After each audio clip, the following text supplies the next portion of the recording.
Hi guys, welcome to our channel mister Sisindri. Bigg Boss నుండి తాజాగా ఓ promo విడుదల అయ్యింది. ఆ ప్రోమోని చూసినట్లయితే బిగ్ బాస్ హౌస్లో 3వ వారం నామినేషన్స్ ప్రారంభం అయ్యాయి. ఈ వారం నామినేషన్ ప్రక్రియ ఇప్పుడు మొదలు కాబోతుంది అంటూ బిగ్ బాస్ 3వ వారం నామినేషన్స్కి గేట్స్ ఓపెన్ చేశాడు. ఇందులో భాగంగా సీత యష్మిని నామినేట్ చేసి ఏ టాస్క్ జరిగినా కూడా కొంచెం నీ వాయిస్ డామినేటింగ్గా అనిపించింది అని అంటే ఎవరు అలా బిహేవ్ చేయలేదు డామినేటింగ్గా అంటూ యష్మి కౌంటర్ ఇస్తుంది. ఆ తర్వాత సీత పృథ్వీని నామినేట్ చేస్తే ఇక పృథ్వీ నేను ఒక టీంలో ఆడినప్పుడు ఎలా అయినా కూడా ఆపోజిట్ టీంని ఓడించాలనే ఆడతాను, అదే ఇక్కడ గేమ్ నేచర్ అని చెప్తున్నాడు. దీంతో సీత తాను సంచాలకుగా చేసిన టాస్క్ సమయంలో పృథ్వీ కమాన్ అంటూ మిగిలిన వారిని డిస్టర్బ్ చేస్తూ కమాన్ అంటూ ఎంకరేజ్ చేసిన విషయాన్ని తీసుకువచ్చి ఇక్కడ రీజన్గా చెప్పడంతో గేమ్ ఆడినప్పుడు మాట్లాడకూడదు అని ఎవరన్నా చెప్పారా అని పృథ్వీ క్వశ్చన్ చేయడంతో అది జస్ట్ కామన్ సెన్స్ పృథ్వీ, అది ఎవరు చెప్పరు అని సీత చెప్తుంది. ఇక ఈ వీక్ నామినేషన్స్లో మణికంఠ యష్మి మధ్య చాలా హీటెడ్ డిస్కషన్ అయితే జరిగింది. యష్మిని నామినేట్ చేస్తూ తన రీజన్స్ చెప్పాడు మణికంఠ. ఎవరు గిన్నెలు కడుగుతున్నారు, ఎవరు గిన్నెలు కడగడం లేదు, ఇలా అన్నీ చూడాలి అంటూ మణికంఠ ఏదో చెప్తుంటే అవును మాకు లగ్జరీ వచ్చినప్పుడు మా టీంకి వచ్చినప్పుడు మేము కడగక్కర్లే అంటూ యష్మి మధ్యలో మాట్లాడింది. దీంతో ఒళ్ళు మండిన మణికంఠ నేను మాట్లాడేటప్పుడు ప్లీజ్ లిజన్ లేడీ అంటూ వాయిస్ పెంచేశాడు.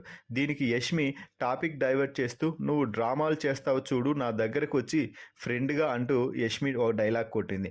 దీంతో నాకు ఓ పర్సన్ క్వాలిటీ నచ్చకపోతే నేను ఖచ్చితంగా రైట్ చేస్తాను అంటూ మణికంఠ అంటే నువ్వేంటి బొక్క రైట్ చేసేది అంటూ అరుస్తుంది.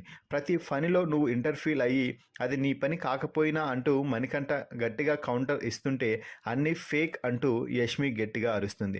నువ్వు మంచిగా మాట్లాడు, నేను మంచిగా మాట్లాడతాను అంటూ మణికంఠ చెప్తే యష్మి నాకు ఇలాగే మాటలు వస్తాయి అంటూ తన పొగరు చూపిస్తుంది.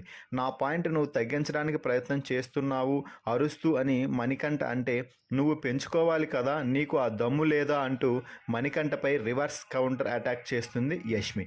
ఇక ఇది ఇలా ఉంటే మణికంఠ ఆ తర్వాత తన రెండో నామినేషన్స్లో భాగంగా పృథ్వీని నామినేట్ చేయడం జరిగింది. పృథ్వీని నామినేట్ చేయగానే పృథ్వీ మాట్లాడుతూ అది ఎలా అంటే నీకు అగ్రెషన్ లేదు, నాకు అగ్రెషన్ ఉంది కాబట్టి అది నీకు రాంగ్ అనిపిస్తుంది అంతే కదా అని పృథ్వీ అనడంతో అగ్రెషన్ వేరు ఆట విధానం వేరు అని మణికంఠ నీట్గా చెప్తే దీంతో అగ్రెషన్ ఈజ్ మై నేచర్ అని పృథ్వీ చెప్తున్నాడు. ఆ తర్వాత విష్ణుప్రియ ప్రేరణను నామినేట్ చేస్తే చాలామంది దేనికి ఇక్కడ సెన్సిటివ్ అవుతున్నారో దేనికి సెన్సిటివ్ అవ్వట్లేదో నాకు తెలియడం లేదు అంటూ గట్టిగా ప్రేరణ అరుస్తుంది. ఆ తర్వాత విష్ణుప్రియ ప్రేరణ నెత్తిపై చెత్త పోస్తుంటే చెత్త నుండి ఒక బాటిల్ తీస్తే పెద్ద ఇష్యూ చేశారు, అందరూ ఇప్పుడు చెత్త పోసుకోండి అంటూ చాలా ఎటకారకంగా ప్రేరణ అయితే మాట్లాడుతుంది. మొత్తంగా 3వ వారం నామినేషన్స్లో హీటెడ్ ఆర్గ్యుమెంట్స్ చాలానే ఉన్నాయి అని చెప్పవచ్చు. ప్రోమోని చూస్తే 3వ వారం నామినేషన్స్ హాట్గా జరిగినాయి అని అర్థమవుతుంది. మొత్తంగా ఈ ప్రోమోపై మీ అభిప్రాయాన్ని కామెంట్స్ రూపంలో తెలపండి. Please subscribe our channel Mr. Sisindri.